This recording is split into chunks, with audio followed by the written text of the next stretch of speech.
Alrighty, welcome to our second chapter explanation of your reading. This chapter is all about California's political history. So we have early California. So early California, this is going to be in the 1500s to the 1700s. So remember, California initially it was inhabited by Native Americans, and we have the whole mission system come up when the Spaniards came to work on colonization. So 1542 is when Juan Cabrillo claimed Native American lands in what is now known as San Diego, and this paved the way for European settlements across the west coast. And then we jump to 1769, where Mission San Diego de Acala was colonized. This was assisted by Spanish troops, and that was the founding of the mission systems that go up and down the coast.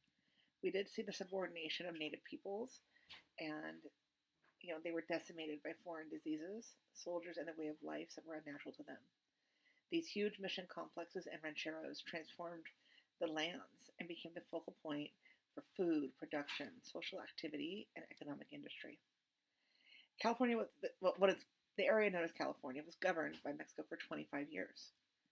The western realm containing California became part of Mexico when it gained its independence from Spain in 1821. And the Mexicans constructed presidios and installed military leaders to protect the towns taking shape across the coast.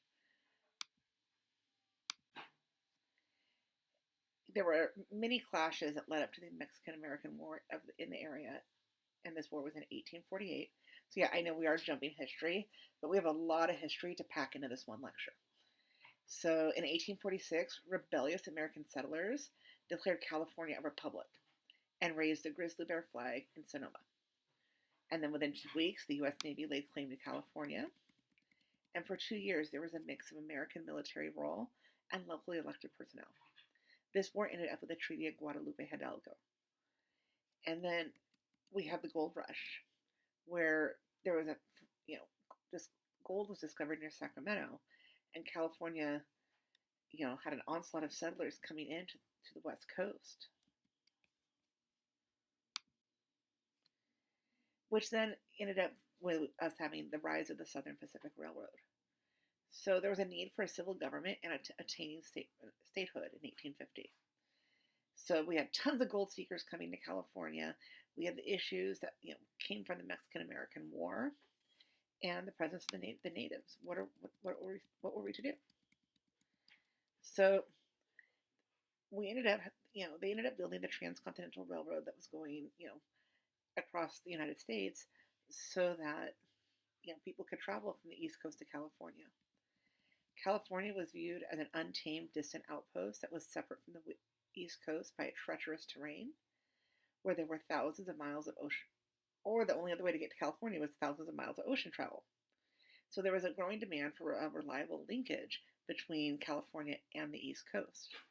So the railroad led to the recruitment of thousands of Chinese laborers and millions of acres of federal land grants to a few railroad companies.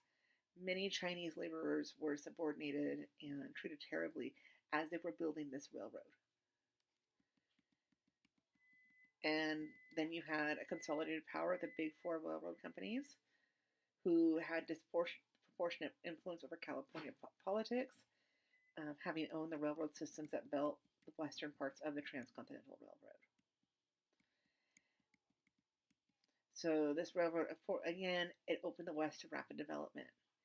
It consolidated economic and political power in the Central Pacific Railroad, and the railroad extended its reach to virtually all forms of shipping and transportation. There's also the impact of monopoly of these big four railroads. An impact on state commercial activity. The tycoons' land holdings enabled them to control prosperity and demise of entire towns based on where they put the railroad stops. These companies also fostered friendships in the White House, Congress, courts, local and state governments by finding every influential person's price. So there was corruption. Then we move into progressivism. So the beliefs about the Southern Pacific's hold over government in the late 1800s, there was an influence that extended from the governor's mansion in Sacramento to all of town halls. The political machine determined who would sit in city council and on boards of supervisors, who would represent California in the House of Representatives, who would be our senator, what laws should be enacted. They controlled pretty much everything. So there was a group of muckraking journalists that were pivotal in establishing federal regulation over the railroad monopolies and breaking up this faction in California. That's where we saw the rise of a national movement called progressivism under Governor Johnson in the early 1900s. He had efforts to eliminate private interests from government and restore power to the people. We have a definition: progressives. These are typically members of a national political movement that took root in state-based political parties of that name in the early 1900s. They tried to reform government to rid it of special interest and return it to the people. Notable actions in California included electoral reforms and the establishment of direct democracy. So Governor Johnson did have a reform agenda. He led an ambitious reform agenda that addressed social, political, and economic issues targeted by progressives in other U.S. states. Grounded in a fundamental distrust in political parties, it was built on an emerging philosophy that government could be run efficiently. It also tackled workers' rights, municipal ownership of utility companies, conservation, morals laws, and the assurance of fair political representation with the help of the California legislature. So he was really trying to change things. They started having secret voting, which is kind of the system we have here, because we wanted to have election fairness. We had the idea of the direct primary, where any member could become a candidate without permission from higher-ups in the political party, and regular party members could choose who they wanted to vote for freely. Legislators were reclassified as locally elected offices. The legislature reclassified local elected offices such as, sheriff, district attorney, things like that, as nonpartisan. City council is another nonpartisan one. We had merit-based civil service. Prior to the institution of merit-based civil service, you would see a lot of political favors done to get people those good political jobs. But merit-based civil service recognized the fact that we needed a professional political service, civil service, and we wanted to do on who's the best for the job, not who has money and is friends with the politician. So we got rid of what was called the patronage system. And that's where the government jobs go to party loyalists.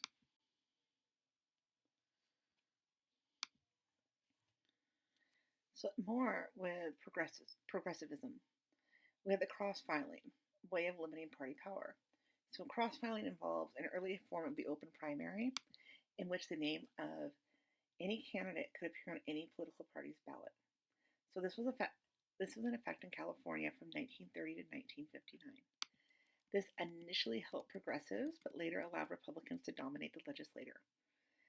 So they also worked on transforming relationships between the citizens and government.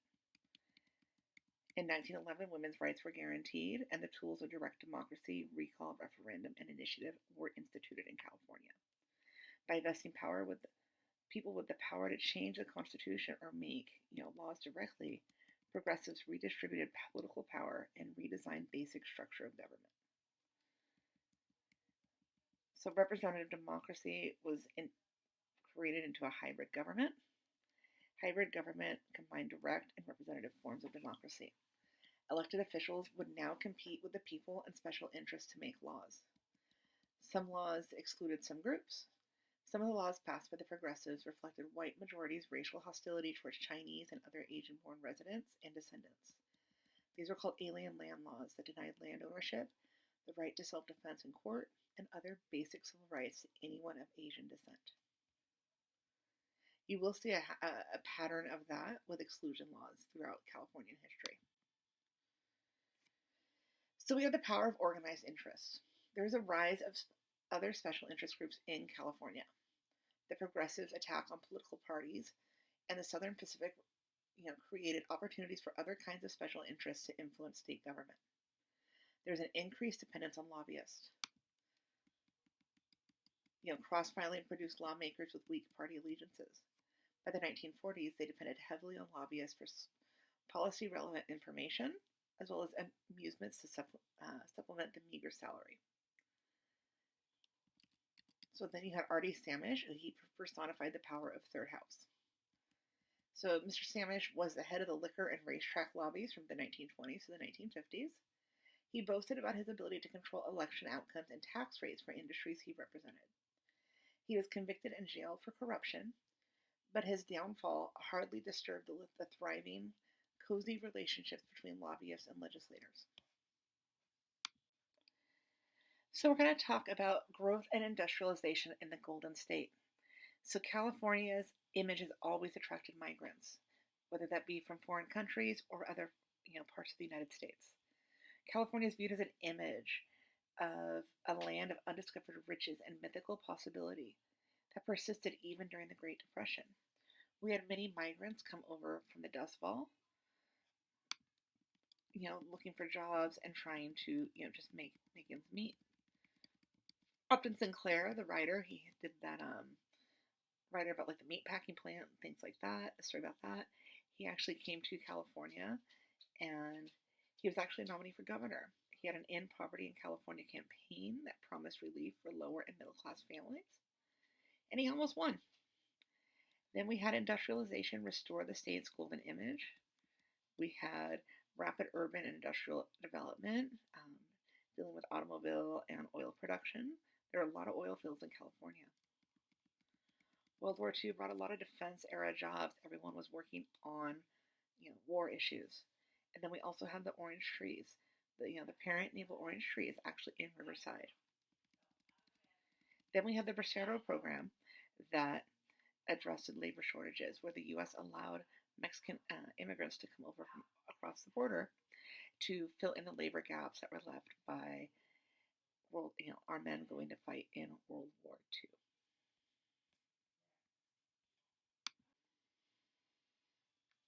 Then, of course, we have to talk about infrastructure in California, tract housing and highways. So we have this urban development where everyone's in those little houses made of ticky-tacky. And the problem is that left for an increased demand for roads, water, school, other critical infrastructures that we've talked about them not building. We had flood control and irrigation projects that developed in this time. They had water wars. And then, we were trying to focus on issues such as building schools, building freeways. They're always working on freeways here. Those were our priorities at the time. So then we had cross-filing eliminated in 1952. So we could no longer have the cross-filing on the primaries. The primaries had to be party-centric. This enabled Democrats to get the majority status in 1958 when Brown was in the governor's office. So the Supreme Court had dismantled the federal plan.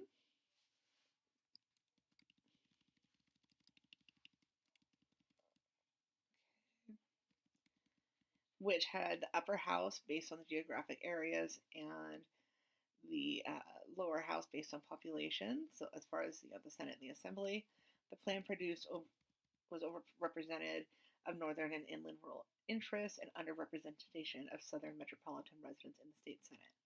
So we will explore the state Senate and how that works in a later lecture. So the Supreme Court established the one person, one vote principle, and California's system was judged to be in clear violation because it was based on other things. After 1965, political influence passed from legislators representing the North to those representing the South and to rural cow counties to urban interest. We would probably be considered one of those cow counties. Then we had Jesse Unruh, who helped overhaul the legislature. He was a Democratic Speaker of the California Assembly and assisted the revival of parties in the legislature during the 60s. He knew how to influence re-election of loyal partisans by controlling the flow of campaign donations. He who controls the money, controls the people. So he helped to overhaul the legislature through a proposition which professionalized the lawmaking body with a higher salary, more staff, and a year-round session. Prior to that, it was kind of a part-time deal. So this aimed to free the body legislative body from the grip of lobbyists and endow it with essential resources to compete on more equal footing with the executive branch. Lawmakers' annual pay doubled to reflect full-time status. Staff members were hired to write and analyze bills. So this professionalization transformed our legislature. Proposition 1A in 1966 made the state legislature a full-time operation, resembling the U.S. Congress. It became highly paid, like I'd mentioned. Within 5 years, it was described as having proved itself capable of leading the nation in the development of legislation to deal with some of the most critical problems. One of these was Proposition 13. So Proposition 13 was a landmark proposition in the 70s that limited property taxes to 1% of the purchase price of a property, which is very important. We don't want a super high property tax that makes it difficult for us to keep our homes. It also imposed a 2/3 vote threshold of the legislature for raising taxes. Property taxes did skyrocket while the state accumulated before Proposition 13 was approved, taxes were rocketing, and the state had a multi-billion-dollar budget surplus. So this Proposition 13 helped bring it back down. And with that currently is a law now that it can only be 1% of the household value. So the supermajority, majority rule that requires reaching a threshold above 50% plus one. This threshold is commonly 2/3 in California. This is need for passing taxes and urgent measures. 1980s, we did have a lot of mistrust of our politicians with what was called the shrimp scam, where 3 of our legislators were convicted of bribery. In this case, a fictitious shrimp company paid legislators to introduce bills favoring the company, reinforcing perception that Sacramento was full of corrupt politicians. It reinforced faith in self-governance and the view that citizens were more trustworthy than their representatives. Chew on that. Then with the power of incumbency in Proposition 140. So lawmakers' reputation for being arrogant and unresponsive grew along with the power of the incumbency, and as membership turnover in legislatures stagnated. Proposition 140 imposed term limits on all elected state officials. So by 2004, our lifelong members of the legislators' careers were over. So this was all very good things for us. So then we have, Prop 14, which is a ballot initiative for the top 2 primary. This is a voter preference primary system allowed all candidates to be listed on one ballot, but with party affiliation listed. All registered voters, including independents, could cast a vote for whomever they preferred, not just their own party's candidates. For each state or congressional office, the 2 candidates who got the most votes moved to a runoff in the general election. This is better than some states like Alaska have it, where the top 3 people in the primary go, and it's a weird way of doing things. So Proposition 11 transferred authority for electoral district lines. This transferred from state lawmakers to an independent body to help prohibit gerrymandering, because gerrymandering is prohibited in California. And we do redraw district lines every 10 years after the census. Then we have Propositions 98, 26, and 25 that dealt with decision-making roles. So Proposition 98, it dealt with the mandate that public schools and community colleges receive approximately 40% of the state's general fund budget. In 2000, this was changed to, in 2000, voters eased the passage of school bonds by lowering our supermajority vote to a requirement of 55% from 2/3. That is a hard threshold to meet. And then Proposition 26 recategorizes most fees and charges them as taxes, subjecting them to a 2/3 supermajority. Prop 25 allows passing the state budget with a simple majority vote.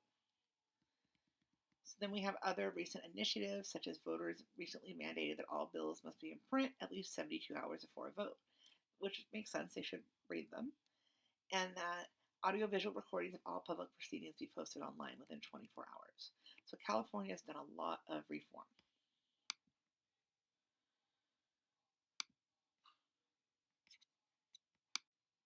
Here we go. Sorry about that. Okay, so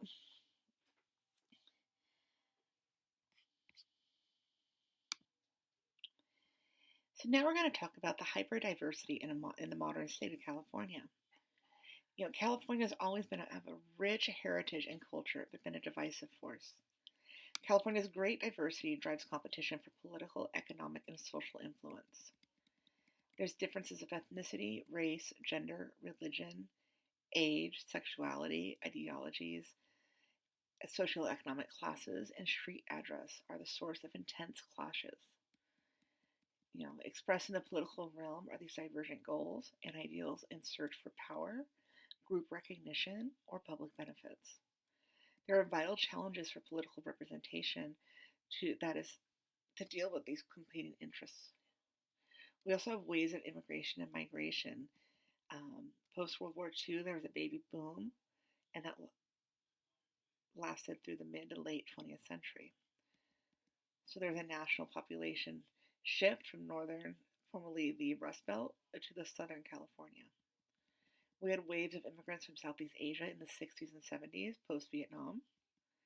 And the most recent influx of immigrants is from the 1980s and 90s from Mexico and other Latin and Central American countries.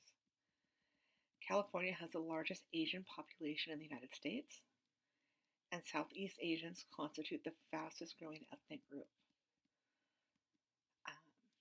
The Latinx groups displaced whites in 2016 as the largest ethnic group and constitute 40% of the state's population.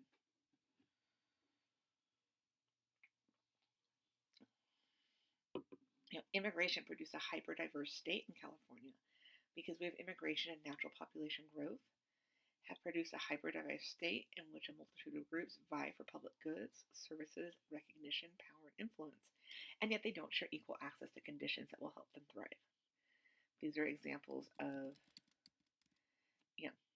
the state-sanctioned extermination of Native Americans in the 1850s, the internment of Japanese Americans in World War II, discriminatory housing and employment laws that enshrine generational inequality and injustice.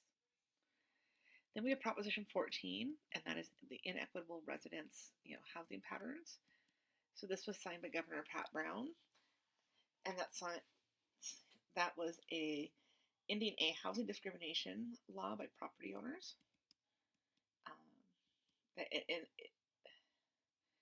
This Proposition 14 introduced a constitutional amendment enabling private discrimination and housing segregation, but the Supreme Court of the United States did invalidate it.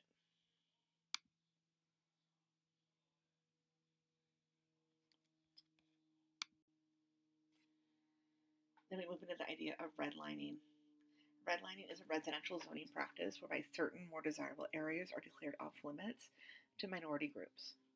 Until 1967, this was employed as a means of keeping African Americans and other minorities from settling in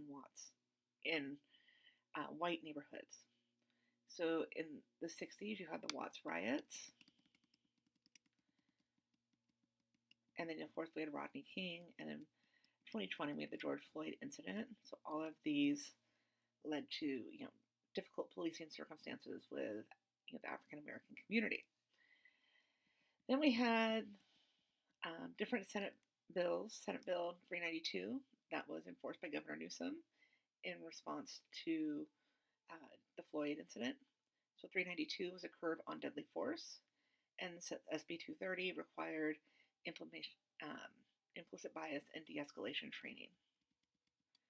We also have moratoriums on the death penalty, social equity issues, and investments in education and healthcare. Ballot measures concerning immigration-related issues. We've had those from the 90s move on up.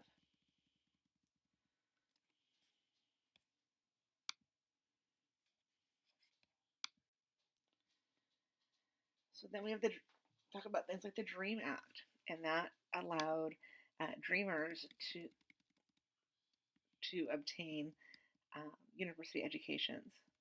We also in California have healthcare for low-income undocumented immigrants, and allow them to have driver's license. Then we talk about residential patterns. We have communities of interest. Certain neighborhoods or barrios perform the historical role of absorbing foreigners and refugees.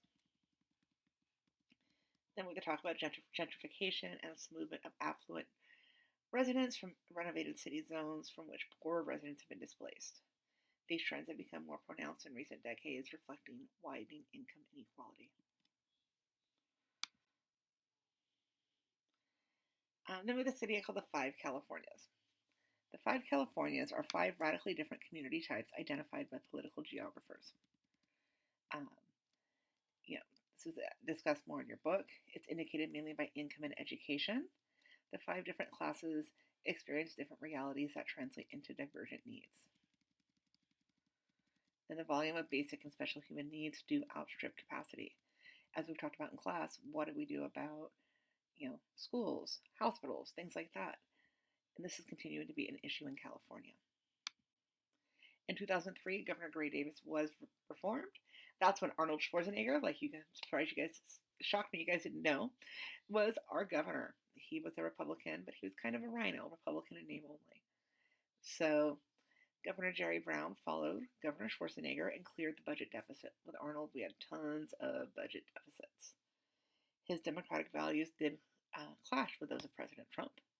I actually got to meet him. He was a really nice guy. And as Brown. So then Brown also had a massive prison reform. In California, our prisons are under federal court orders to reduce rampant overcrowding. There was reduced. We wouldn't, create new crimes. We reversed automatic sentencing enhancements. Had endorsed revising 3 strikes. We had prison realignment that shifted state prison inmates to county jails to reduce prison overcrowding, which leads to overcrowding in the county jails. And then restoring California's reputation from ungovernable to exceptional. For 4 straight years, we had a budget surplus and an economic engine that revved California's GDP into the world's top 5, even over some countries. We're dealing with high levels of homelessness, high housing costs, drought, and wildfires. Then we moved into COVID-19 and Gavin Newsom's time in office. California was the first state to shut down during the COVID pandemic. We had a lot of civil unrest, mass protests, and then, of course, we had the recall attempt of Newsom. So we do have the lingering economic effects of the pandemic. I would argue economically the pandemic is not over. People are still suffering. The state had made millions more tax revenues than projected. And then we had issues with unreliable supply chains.